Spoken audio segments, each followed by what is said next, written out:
Hello बच्चों, let's read the question. Question says given 3 points on the xy plane on origin having coordinate 0, 0, A having coordinate 1, 0 and B having coordinate -1, 0.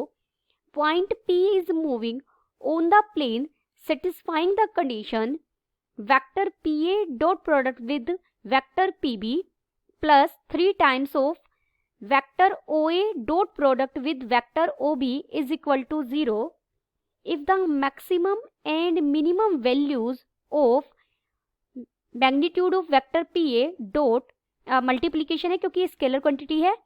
Magnitude of vector PB are capital M and small m respectively.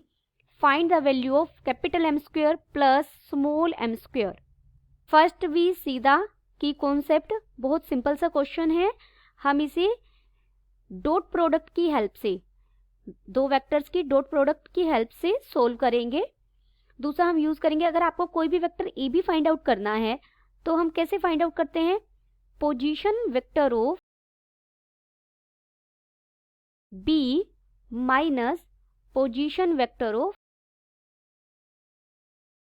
A. Let P x, y जिसके coordinate है B any point. Given points are, हमें 3 points दिए भी गए हैं. कौन कौन से पॉइंट्स दिए गए हैं? एक तो ओरिजिन दिया गया है. ओरिजिन के कोऑर्डिनेट हमेशा 0, 0 होते हैं. ए के कोऑर्डिनेट क्या है? 1, 0 एंड B हैविंग कोऑर्डिनेट -1, 0. देखिए अब हम vector P A find out करेंगे तो क्या हो जाएगा? Position vector of A minus position vector of P. यानी आई में से आई का coordinate subtract, x y plane में तो जेड तो जो के का है, के कैप का कोऑर्डिनेट तो 0 ही रहेगा. ये बन जाएगा 1 - x आई कैप माइनस 0 - y करेंगे तो ये -y हो गया, इसलिए जे कैप आ जाएगा साथ में. और अगर वेक्टर पी बी में फाइंड आउट करूं तो पी बी वेक्टर क्या हो जाएगा?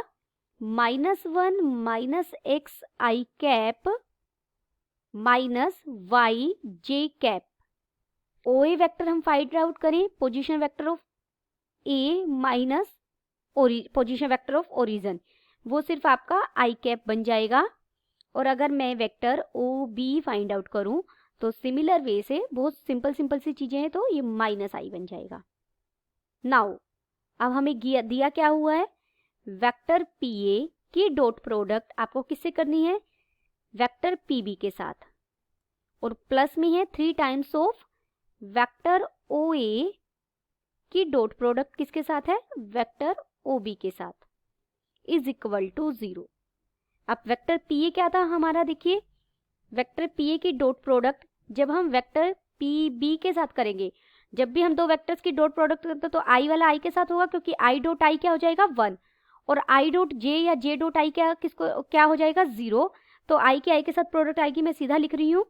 ये यहाँ बन जाएगा -1 - x और 1 + x. कैसे लिखा मैंने? देखिए यहाँ से मैंने माइनस कॉमन ले लिया तो ये 1 + x बन गया. साथ में 1 - x जो माइनस कॉमन लिया था वो बाहर आ गया. y की y के साथ करेंगे तो ये +y² हो जाएगा. ये कह सकते हैं y ना कह के जे कैप की जे कैप के साथ करेंगे तो उसका कोफिशिएंट दोनों जगह -y है तो ये y² बन जाएगा. +3 जब यहाँ हम आई कैप की आई के साथ करेंगे तो हमें क्या मिलेगा? -1 मिलेगा, इज इक्वल टू 0. ये बन जाएगा x² - 1 + y² -3 is equal to 0. This implies, यहाँ से अगर आप इसे सोल्व करेंगे तो हमें x² + y² मिल जाएगा, इज इक्वल टू 4. हमें दोनों का सम क्या चाहिए? 4 चाहिए. तो यहाँ इसका मतलब क्या हुआ कि x और y हमारे -2 से लेकर 2 के बीच में हो सकते हैं. अगर आप इनसे बड़ा या छोटा लेंगे कभी भी इनका सम 4 नहीं मिलेगा हमें.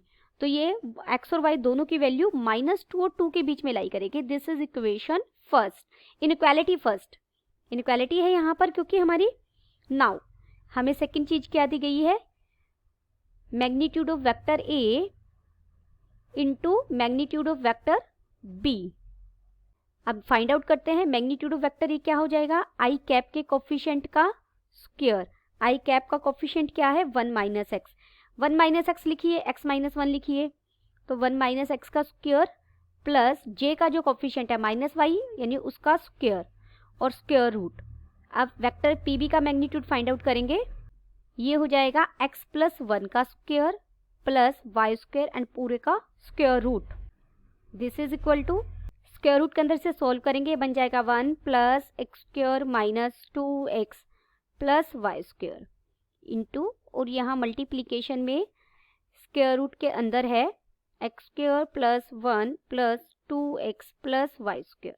दिस इज इक्वल टू, ये बन जाएगा, हम इसे सोल्व करेंगे, देखिए x square plus y square को मैंने 4 रख दिया तो ये बन जाएगा 5 माइनस 2x, और यहाँ मल्टीप्लीकेशन में आ जाएगा 5 प्लस 2x। यहाँ ब्रैकेट में लिख देते हैं कि हमने यहाँ x square plus y square को क्या रखा है, 4, अभी हमने फाइंड आउट किया था।